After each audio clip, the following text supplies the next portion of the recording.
Next game, Brad. Here's the game we're probably going to spend the most of the Well, I shouldn't say that. There's some really nice matchups in the NFC too.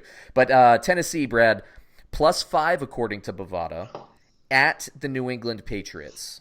Listen, Tennessee should be +5. I know everybody's down on New England, and what just happened to them was very un-Belichickian, right? Mm-hmm.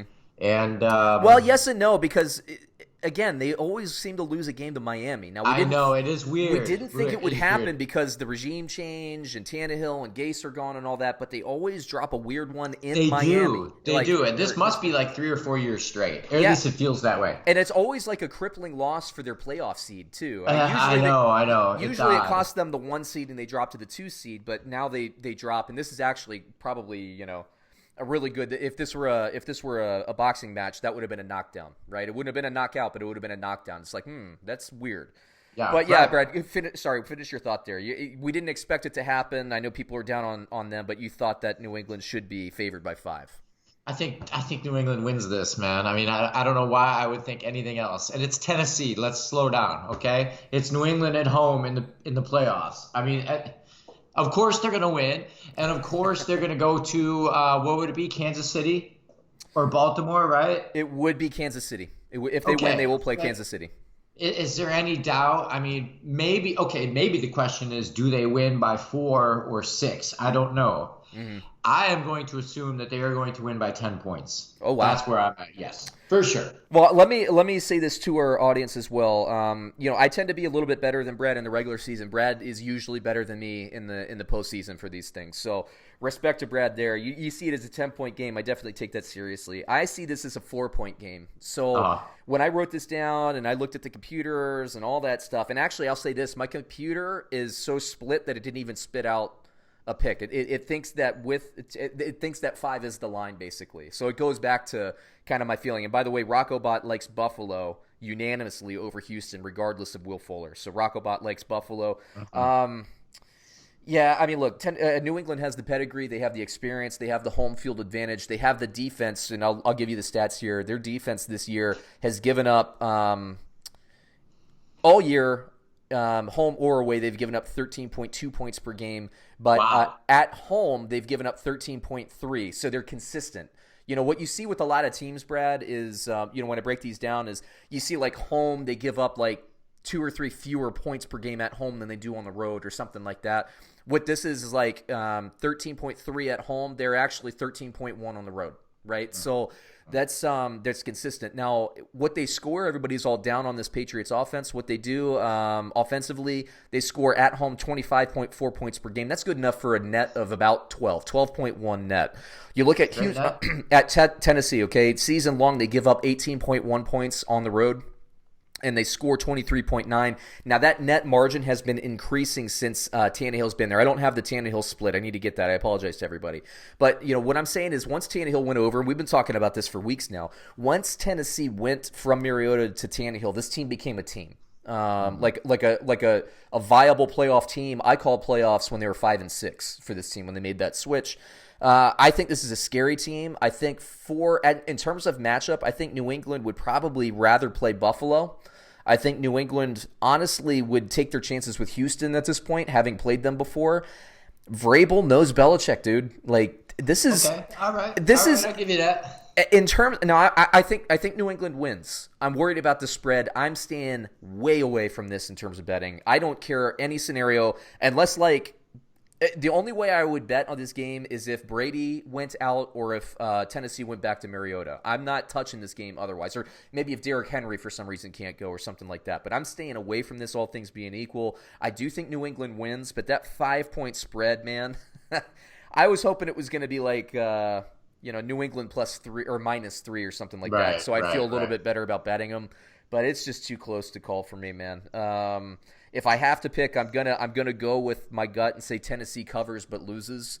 I think it's a 24-20 game. I think Tannehill. I disagree, dude. I do. What do you think? What would you say the score would be? You say it's a 10-point game. What do you think it's going to be? I think it's going to be 20-10. Oh, okay. Mm-hmm. I just think Tannehill's had success in his past against New England. 27-13. Yeah. something like that. I don't think it's going to be that much of a struggle. Uh-huh. I don't have a strong argument. I'll be honest with you, man. I don't have a strong argument against it. I really don't. Right, right. And it's not like it's New England, it's at home, it's the playoffs, it's friggin' Ryan Tannehill, right? Like, let's just say it out loud. And there's nothing wrong with Tannehill, but I mean, just based on pure experience and preparation and smarts alone, New England prevails. Sure, and I'm pulling up the the futures at this point, and Tennessee, according to Bovada, is plus 4,500 to win the Super Bowl. So that's 45-1 still, even at the 6th seed. New England dropped this week, but they're still at plus 1,000. So they're 10-1 according to Bovada to win the Super Bowl. So Bovada still likes them. Let me ask you this. Okay? Mm-hmm. Interesting question, right? Because my opinion is still based on the fact that they're New England and that they're a dynasty, right? Mm-hmm. But we know that when these things end, it's like, yeah, they fall off right? a cliff, yeah. It falls off a cliff. That happens a lot. So they lose. Let's say for some reason they lose this game. So that's a home loss to Miami, big home loss, and then a home loss to Tennessee. Mm-hmm. Is that the end of the dynasty as we know it? Like, is that it? What it means? I don't think so, because I think this team has suffered this season from the loss of Gronkowski and the losses of Antonio Brown / Josh Gordon. If they had, and I was saying this before with Houston, right? New England it fits that composite. Now their defense is strong enough to win games when their offense isn't, but they suffer from the same thing. They do not have a downfield threat, and they don't have somebody that dominates the middle of the field. Now you can make the argument about Edelman, but Edelman's role is a lot more diverse than being the slot guy dominating the field at this point, because it has to be. Now, if New England, let's just say tomorrow they signed Gronkowski, I mean, they'd probably be my Super Bowl pick again, honestly, because they need one of those two things. So in this offseason, Brad, if they can sign, I don't know who's a free agent, but if they were to get, I know they're not going to get Tyreek Hill, but just for argument's sake, can you imagine Tyreek Hill moving from Kansas City to New England? This is, to me, the Super Bowl.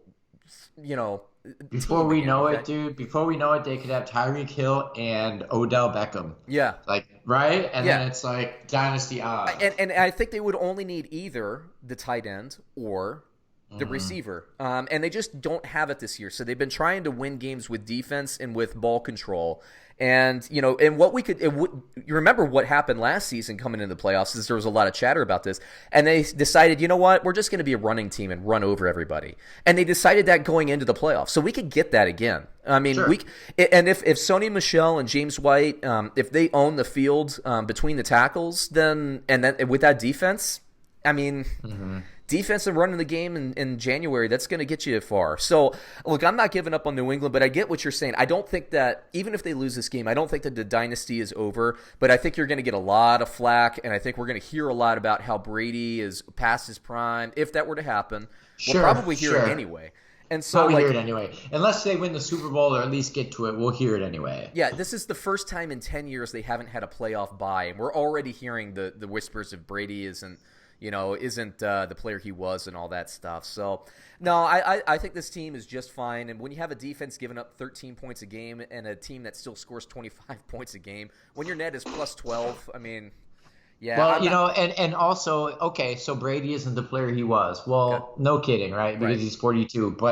But even that, Brady not being the player he was is still better than 29 other guys, is it not? Yeah, let me just pull up. Hold on, I have a spreadsheet somewhere where I have all the teams. So maybe I don't.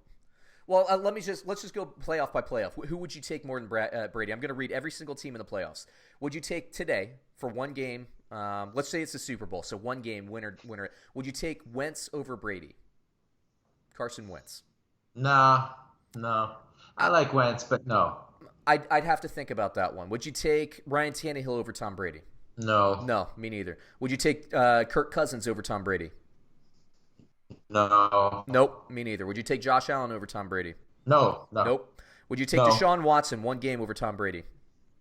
No. I'd give that one some thought. It would probably depend on the matchup. Would you take Russell Wilson over Tom Brady one game? Yes. Me too. Yes. Would you take Aaron Rodgers today given how the offense is playing in Green Bay over Tom Brady? Yes, I would.